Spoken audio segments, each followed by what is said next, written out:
साद रफ़ीक ने जो है आज ये कहा है कि अपोजिशन का जो इत्तेहाद है इसका क्रेडिट आप हुकूमती कारकर्दगी को दीजिए कि वो जो है एहतिसाब के चक्कर में लगी रही और जहाँ पर जो काम करने चाहिए थे, आके इकॉनमी को संभालना चाहिए था, जो पॉलिसीज़ बनानी चाहिए थी, लेजिस्लेशन होनी चाहिए थी, वो सब कुछ जो है उन्होंने नहीं किया। आपको लगता है कि क्या वाकई गवर्नमेंट ने मौका दिया है अपोजिशन को ये एक साथ होने का? देखिए, ख्वाजा साद रफ़ीक साहब और उनकी गवर्नमेंट और पार्टी को ये अच्छी तरह से पता था कि जो उन्होंने पिछले 5 साल गवर्नेंस की, पुअर परफॉर्मेंस की, इंस्टीट्यूशनल जिस तरह से कोलैप्स किया और जिस तरह उन्होंने एक ख़ानदाने ग़ुलामा की तरह एक सुपरमेसी ऑफ दी पर्सनैलिटी और इंडिविजुअल जो है उसको प्राइम किया और जो अदारे थे उनको मिलायन किया, तो इसी बेस पे उनको 100% पता था कि वो they will be no more in the upcoming government और वो अपोजिशन में बैठेंगे। उन्होंने तबाही इस तरह से फेरी, हालात ऐसे पैदा करके वो गए कि उस गंद को समेटते, साफ़ करते और एक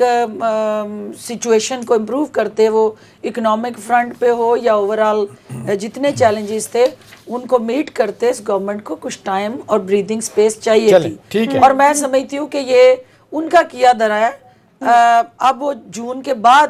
जून तक का टाइम जो है हमें इनकी भल सफाई का वो टाइम जो है उसको लेके चलना है और जुलाई के अंदर ऑनवर्ड इस गवर्नमेंट की रिस्पॉन्सिबिलिटी शुरू होगी और आई एम श्योर के प्राइम मिनिस्टर ऑफ पाकिस्तान जिस कमिटमेंट से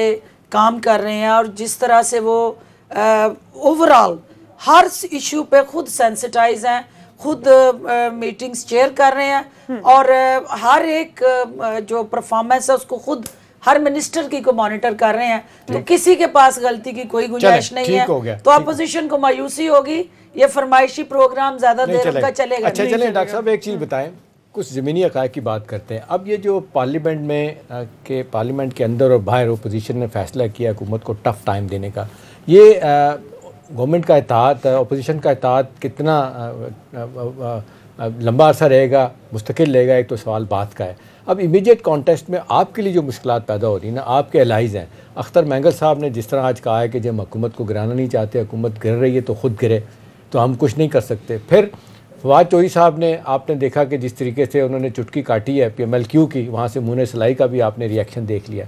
MQM वाले पहले ही कह चुके हैं कि जी हमें हमारे साथ ज्यादती की तो हम गवर्नमेंट से बाहर निकल आएंगे। सवाल मेरा आपसे ये है कि आपके एलाइज जो है, अगर वो इस लम्हे महसूस कर रहे हैं कि आप उनकी, जैसे बाय द वे वो भी कह रहे हैं अख्तर मैंगल साहब 6 पॉइंट्स हमारे में दिए थे, कोई भी नहीं माना गया, आप नहीं समझती कि इतनी वल्नरेबल है आपकी पोजीशन, 7 लोगों की वजह से फेडरल गवर्नमेंट में बैठी हैं आप लोग, तो ये ऐसा ना हो कि कोई हुकूमत अपोजिशन के बगैर ही आपके एलाइज की वजह से ही डूब जाए?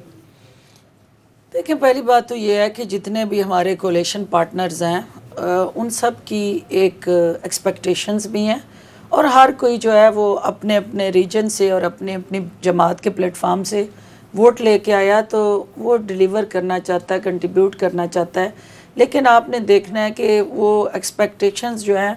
वो कितनी रियलिस्टिक है और कितनी जल्दी उस पर अमल दरामद हो सकता है। जो आपका पहले 3 से 4 माह का टाइम है, वो आपने इस मुल्क को बैंक दिवालिया होने से बचाना था। आपने उस इकोनॉमिक फेलियर से निकल के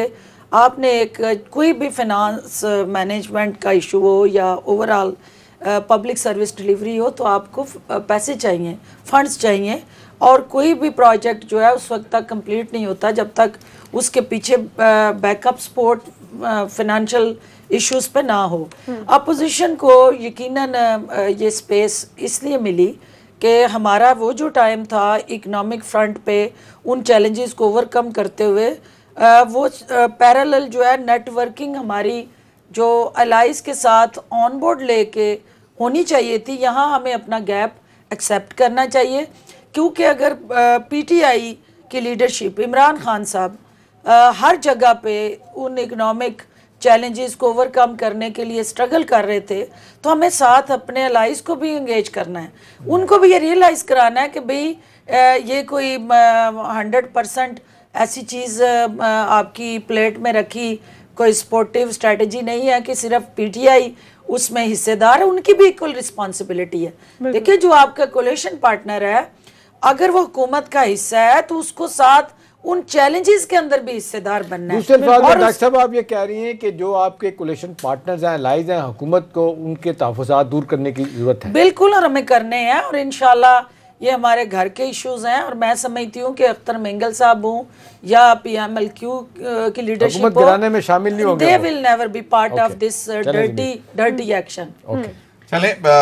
मुझे नहीं मालूम कि अभी ब्रेक में हमारे पास टाइम हमारे पास है 2 मिनट है। अच्छा, मैं डॉक्टर साहब भाई, ये जो आपने बात की, अब ये जो एक दोबारा एक NRO की कहानी बन चुकी हुई है, आपके जो अपोजिशन है दोनों, आसिफ अली जरदारी और शरीफ खानदान, यही कहता है कि जी हमें बता दें किसने NRO मांगा है, और गवर्नमेंट की तरफ से इतने मतलब मंझे हुए बयानात, सॉलिड बयानात आ रहे हैं कि जी NRO मांग रहे हैं। तो हमें ये समझ नहीं आ रही कि क्या क्या एक्चुअल पोजीशन क्या है। पहले तो हम सुनते रहे हैं कि मांग रहे थे NRO, लेकिन अब क्या पोजीशन है? क्या वाकई NRO मांग रहे हैं और आप लोग देने की पोजीशन में हैं? पहली बात तो ये है कि ज़ीरो टॉलरेंस इमरान खान साहब की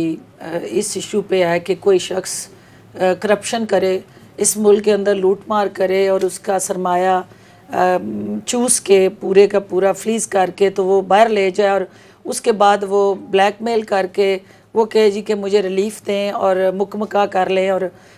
हमें NRO दें। इस पे उनकी ज़ीरो टॉलरेंस है, और वो ये कहते हैं कि रूल ऑफ लॉ के तहत जिस शख्स ने जो किया उसको उसकी सज़ा मिलनी चाहिए, ताकि कुछ ट्रेंड ऐसे सेट हो जाएं कि आइंदा के लिए वो तारीख़ का हिस्सा बने, और लोग